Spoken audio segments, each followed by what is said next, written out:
Am I going somewhere? I am. All right. Yeah, first off, welcome. Opening day is always exciting here in St. Louis. Obviously, I see a lot of friendly faces and some I don't recognize as often. But, it is a special place for opening day. And, as I was walking in here this morning, I was reflecting on this is my last one.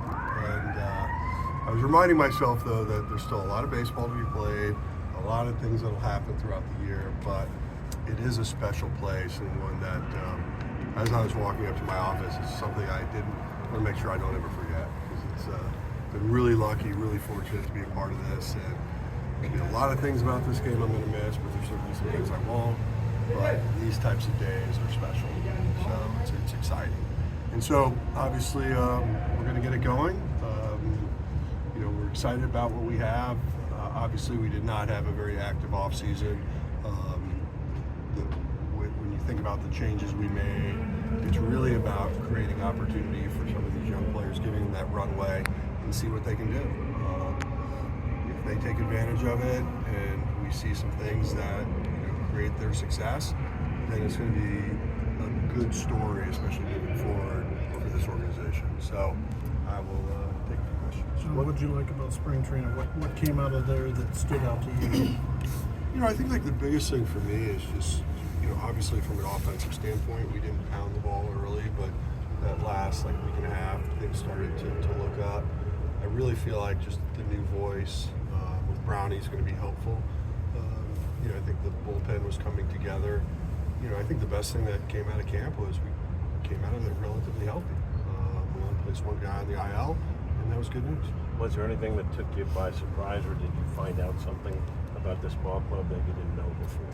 I will say, if you had said, is Victor Scott going to make a club early on, I would have said probably not. If you had asked me that 7 days before we broke camp, I probably would have told you probably not.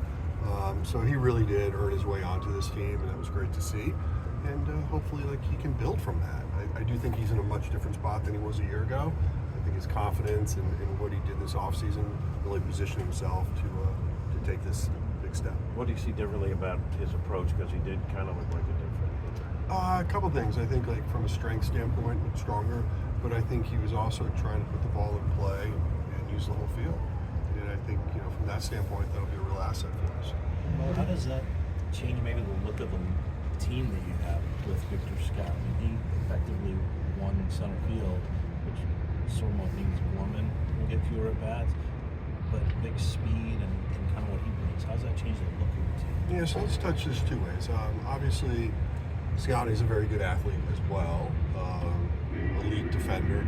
But I think the thing that could change is if you're getting much more offensive contribution from center field. So that'll be a wait and see, but that's what we're hoping to see.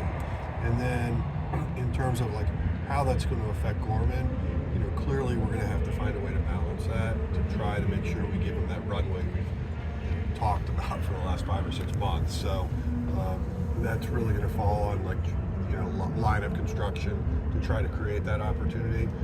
Obviously, with the benefit of the DH, we have a little more flexibility, but that's going to be the goal. We'll see.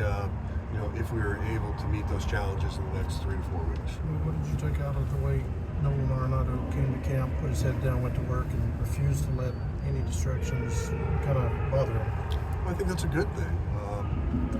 As we all met early in February, I certainly said I don't know what it's going to look like. And after we met, clearly we just laid everything out. We were very transparent on what that was going to look like. And I think from that standpoint, we were lucky because he embraced where he's at. He wants to be a part of this club, and he knows he's a part of this club, and so here we go. Mo, can you describe the emphasis to give Libby the opportunity y'all are going to give him now after he had a really strong spring to now enter that rotation for you? Yeah, a couple things on Libby. Very much like a Victor Scott scenario in a lot of ways in terms of, he had a really, really good offseason. Added strength, changed some of his dietary habits. And when you think about what he was doing last year, he was definitely, gave us that strong left-handed look out of the bullpen, but he took that step forward. And, we were debating if we just keep him in the bullpen, but the reality is he's a talent, and he has a chance to be, an upper rotation type of pitcher moving forward. And so, just holding him back another year just didn't seem to make sense. And, I also feel like, going to that 6-man at some point is probably a benefit for all of them. And so I hope it works. I hope everybody stays healthy and we get to really see that come to fruition. But from a Libby standpoint, I think he earned everything he got, and I hope he makes the most of it.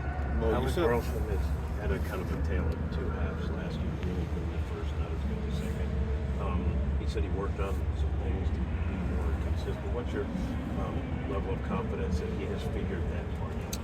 I think the biggest thing for Burley is, he has to have the ability to walk, right?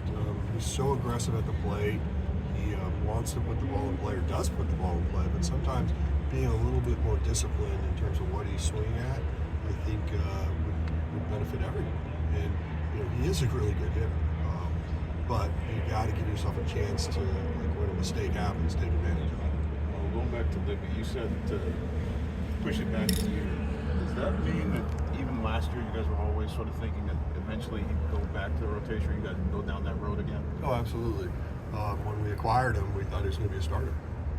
It's not uncommon for someone that's young, power arm, that gets used out of the bullpen, but sometimes the goal is to get them back into the rotation. Carlos Martinez example. When it comes to Jordan Walker, what are some of the things you guys are looking for from him to take that next step at the major league level? It's really just about consistency, right?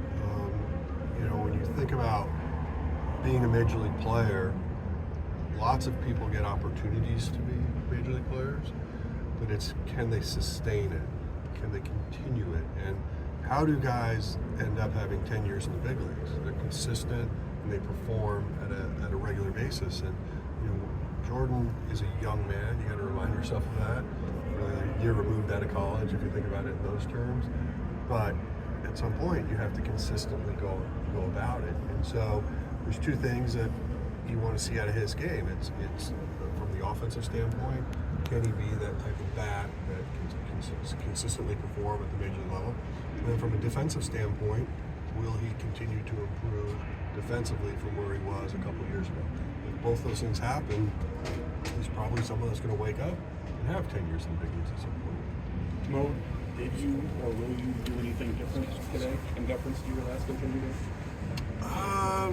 I've been going a little slower than probably normal, making sure saying as many hellos as possible. Because it's cool. Would there be a bigger crowd of Mozeliaks here today than is typical? My daughter flew in, but I don't think it'll be enormous passes. No. What emotions did it stir in you? Was it nostalgia? Was it doing it for the last time? Just a little, kind of sad to think about it as a final. But look, it's my choice, and so I can't get too sad. Are you going to address the crowd? Like, you got to go out there, stand by the trophies and everything, and just do the normal stuff? I think so, but I don't have any intentions of giving a speech today. If so, my message would be, so when they boo me, I can say I'm leaving. That's your wish. Let's celebrate the moment. Let's not yell at me. I didn't know that yet. You think that would work? I don't know. I mean, I could think about it if you were on the other side. I would be appreciative if I didn't want the guy here. He's leaving. How do you expect to be received? My fingers are crossed. Not too bad. Mo,